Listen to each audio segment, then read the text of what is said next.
the old rules, which was 48 hours. So that I got in 8th that year, and I would have been the last one in. But yeah, that was a big year. We had 19 in goal, and it changed the statistic a little bit for people making it. And this is certainly another year that we're going to see a whole bunch. Yeah, well, we should see that figure exceeded, but there is a big something that is blocking their way, and it is the weather. Now, Gavin, you've been at Dry Zinnon all day, haven't you? You've been I think you've been looking at clouds all day, haven't you? Yeah, it was an exciting day up here. You could tell right when we woke up that it was going to be a much different day. Things started going vertical pretty early, and it just screamed getting a time lapse. So we set up the cameras and watched it do that very thing. And then it went proper.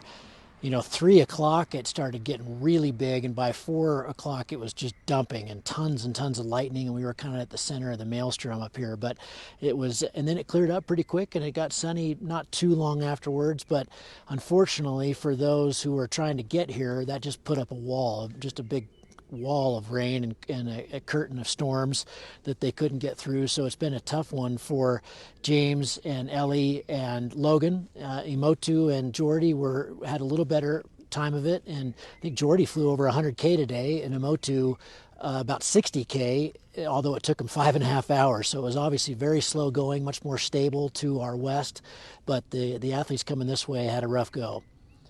And yet, when the day began for James, Logan, and Ellie, who are all very closely bunched together, it was stable there that they were battling.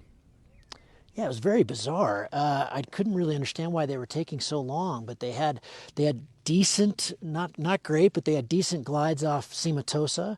They all slow planted and got back in the air relatively quickly, and then really got nowhere. And so they were really kind of on the line between stability and massive instability. It really blew up here, so they just needed to be a little bit further east, and I think they would have made much more distance today.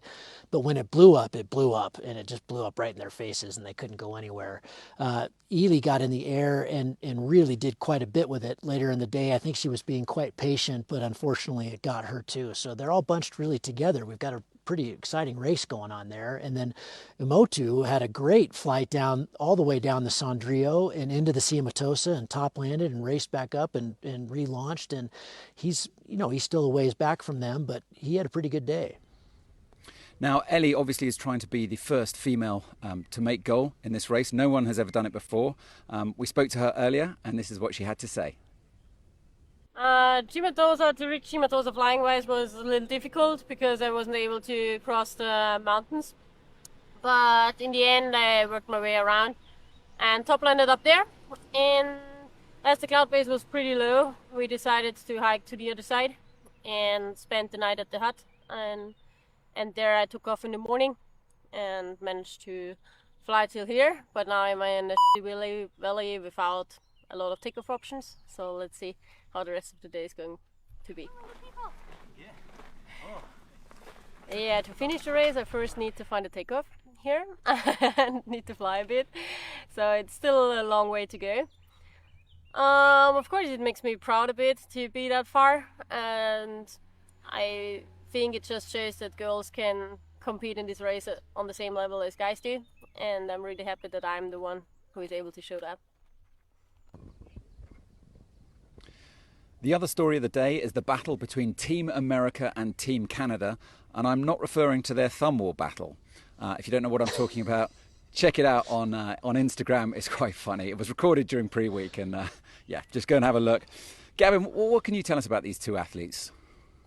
Well, I've got a soft spot for both of them because they're both being trained. The physical training has all been handled by my trainer in all 4 of my X-Alps campaign, Ben Abruzzo, and he's a very good friend of mine and put them through the rigors of X-Alps training. So from what I could tell today in the interviews and talking to them, they're both feeling really strong. They're both really optimistic. Of course, they'd love to be further along course line, but we saw how fast both of them can move on the ground, especially day one when Logan was at one point was first place. And moving really fast. So, I don't think their feet or their legs or their body is failing them in any way. They're very excited to get in.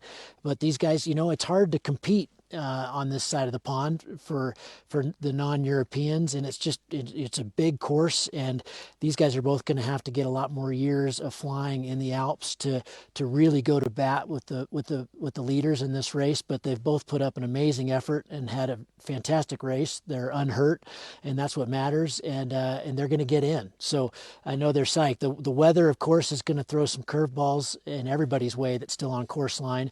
Today was bad. Tomorrow's going to get even more exciting, and the day after that's even harder. So we're going to see some big activity in the sky and a lot of thunderstorms, and that's going to really whittle down their flying window. But it looks to me like the next 5 on course are going to be able to get in, which is pretty exciting. Yeah, as you mentioned, Gavin, they've been having a tough time, and this is what James had to say after he got grounded by a thunderstorm near Moena. Yeah, we got grounded earlier because of a thunderstorm, and now we just did another 800 meters, and we are about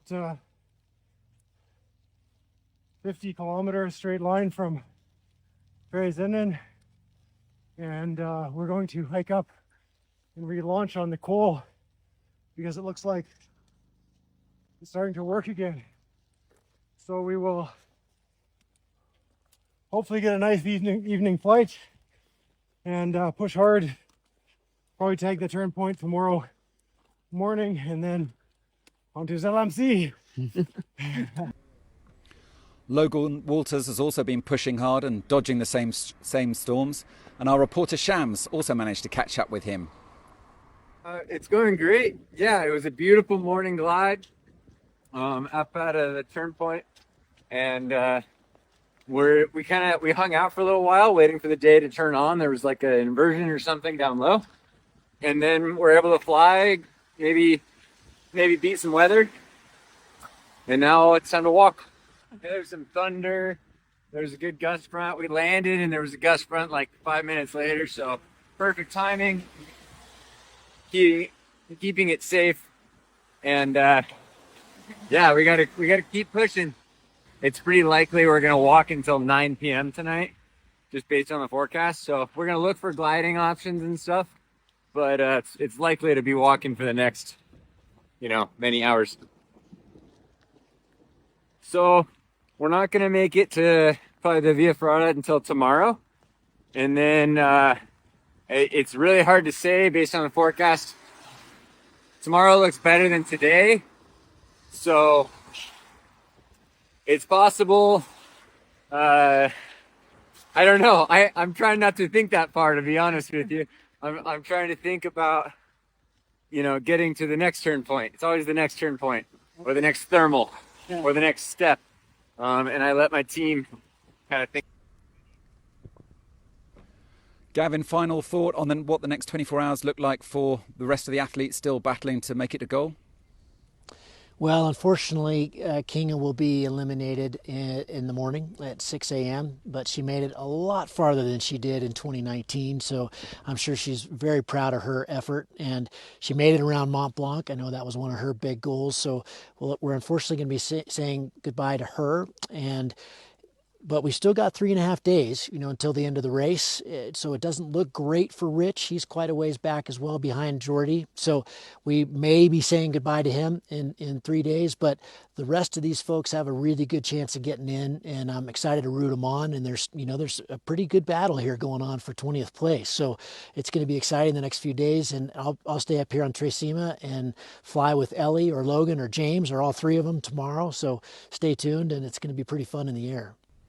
We can't wait to see that, Gavin. And talking of goodbyes, this is where we say goodbye to you. Thank you very much. And welcome our special guest, Michał Gielak. Come on over, Michał. Hi. Hello. Good afternoon. Good evening. So tell us about how does it feel to have made it to goal?